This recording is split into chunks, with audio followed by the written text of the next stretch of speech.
Keris Empu Gandring tak bisa dipisahkan dari kisah Ken Arok. Pusaka termasyhur dalam sejarah berdirinya Kerajaan Singosari ini juga terkenal karena kutukannya yang memakan korban dari kalangan elit Singosari, termasuk Ken Arok yang merupakan pendiri dan penggunanya.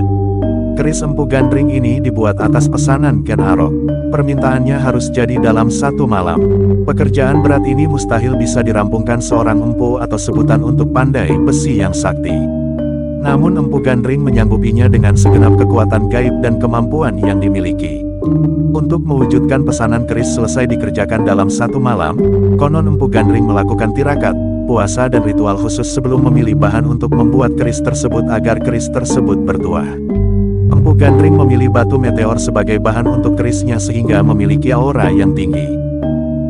Setelah keris terbentuk, Empu Gandring mencelupkan keris yang masih panas tersebut ke dalam bisa ular. Selanjutnya, setelah menjadi keris dengan bentuk dan wujud yang sempurna bahkan memiliki kemampuan supranatural yang konon dikatakan melebihi keris pusaka masa itu, Empu Gandring menyelesaikan pekerjaannya membuat sarung keris tersebut. Ken Arok datang mengambil keris tersebut yang menurutnya sudah 1 hari dan harus diambil. Namun Empu Gandring belum menyelesaikan sarung kerisnya. Ken Arok menguji keris tersebut. Keris itu juga ditusukkan pada Empu Gandring yang konon menurutnya tidak menepati janji. Sarung keris belum selesai dibuat. Ken Arok juga ingin menguji kemampuan keris tersebut melawan kekuatan supranatural si pembuat keris, yang justru disimpan dalam keris itu untuk menambah kemampuannya. Empu Gandring dalam kondisi sekarat mengeluarkan kutukan. Dia mengatakan, keris tersebut akan meminta korban nyawa 7 turunan dari Ken Arok. Dalam perjalanannya, keris ini terlibat dalam perselisihan dan pembunuhan elit kerajaan Singasari.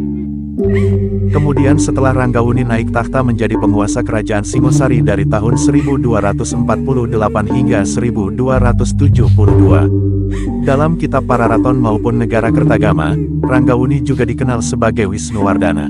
Ketika Ranggawuni menjadi penguasa kerajaan Singosari, ia memerintahkan untuk memusnahkan keris Empu Gandring dengan membuangnya ke dalam kawah gunung. Ranggawuni meyakini bahwa keris tersebut telah menjadi biang kegaduhan dalam pemerintahan Singosari, yang menyebabkan terbunuhnya keturunan Ken Arok oleh keris Empu Gandring sebanyak 7 orang. Korban keris Empu Gandring itu diantaranya, Empu Gandring, Tunggul Ametung, Kebo Ijo, Ken Arok, Ki Pengalasan, Anusapati, dan Toh Jaya.